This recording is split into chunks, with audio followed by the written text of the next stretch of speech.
Hey everyone, how's it going? Jake here. So in this video, I'm going to go over two major types of taxes that affect the money you make. If you can understand these taxes, it will set you up great in the future. It'll allow you to better handle your money and in the long run, make more of it. By the end of this video, you'll understand why in order to add $1 million to your bank account purely from income or your salary, you would actually have to make over $1.8 million throughout the year, depending on where you live. Disclaimer. I'm not a financial advisor, so please do your own research before making any major decisions on how to handle your money, but hopefully this gives you a good insight or some good basic information. So, number one, income tax. So, income tax can usually be broken down into two different forms, federal and state or provincial.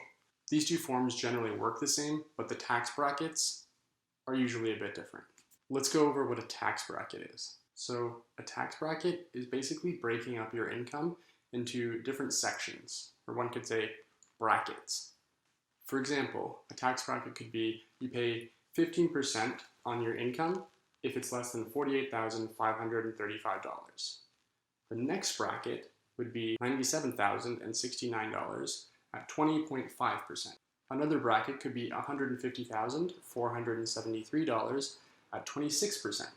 And here's a couple more, depending on how much money you make.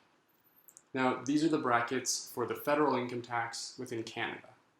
So when I was first learning about income tax and these brackets, I was pretty confused with how they worked. I kind of envisioned that you would have to pay some amount of tax, say 15%, on any amount of money up to $40,000. And then as soon as you got over that $40,000, you were in a new tax bracket. Maybe had to pay 17%. So I always thought it was silly why would you want to make just over that amount of money, over $40,000, to now have to pay 17% on all of your earnings? Fortunately, that's not how it works. So let's say you make $100,000. Within the first tax bracket at 15%, you're going to be paying about $7,280.25. So this is only within the first tax bracket of up to $48,545. Now, any money on top of that, you'll now be in the next tax bracket. Now, the next $48,534 is now taxable at 20.5%. In that tax bracket, you'll be paying $9,949.47. Now, of our $100,000 income, we've now paid taxes on up to $97,068. But we still have another about $3,000 to go that we still need to pay taxes on. So in the next tax bracket, we have to pay 26% on all of our earnings. Now, we only have $2,931 of income out of our $100,000 that will actually be subject to this tax bracket. So that'll actually be $762.06. So now we've paid all of our income tax, federal income tax, for our $100,000 income.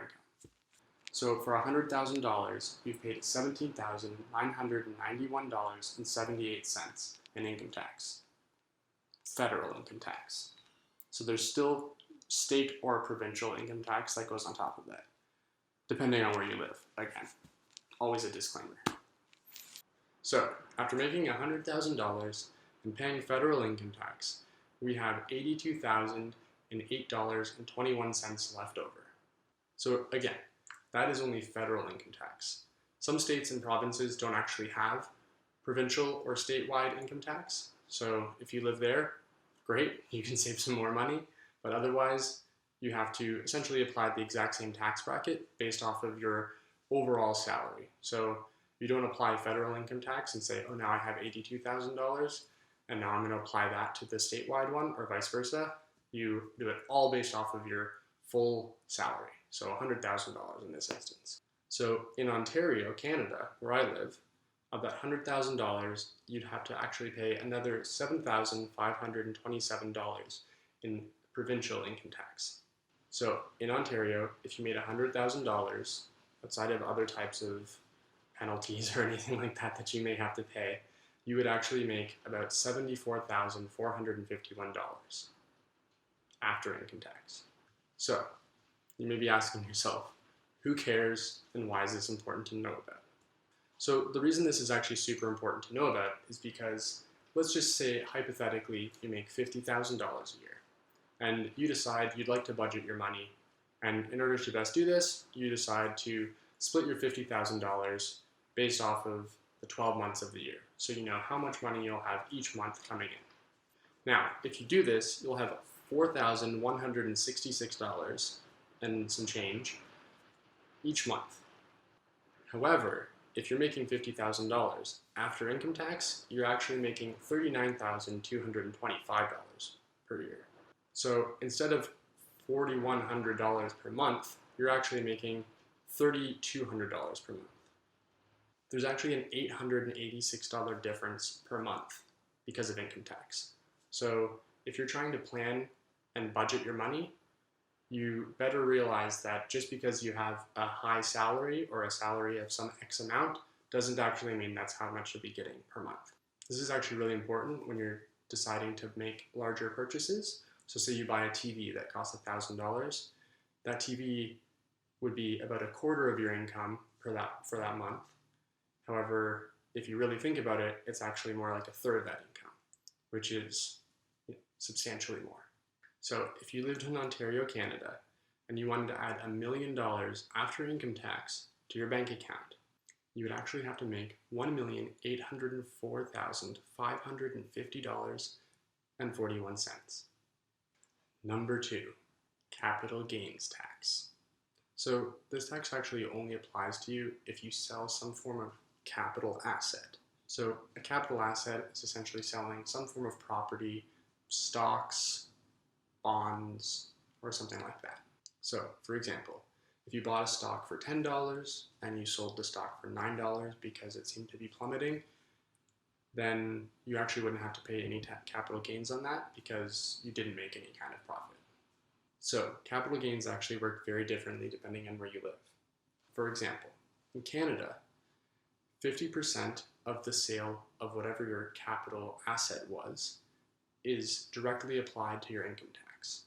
So for instance, if you sold some form of property for $50,000 above what you bought it for, so you made a $50,000 profit, $25,000 of that would be considered capital gains and would be taxed and just added to your income. So whatever your income was, it would just be tacked on, and then some new tax bracket may be applied. So in the United States, capital gains work a little differently. There are 2 types of form of capital gains in the US. One is a short-term capital gain, which means you're selling some asset that you have owned for less than a year.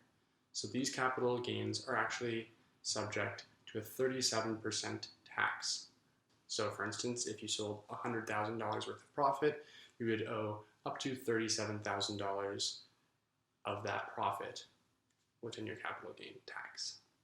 Now, for a long-term capital gain, which is any asset you've owned for longer than a year, you only actually have to pay up to 20% taxes on whatever the profit was. So again, with the $100,000 example, you'd have to pay up to $20,000 in capital gains tax.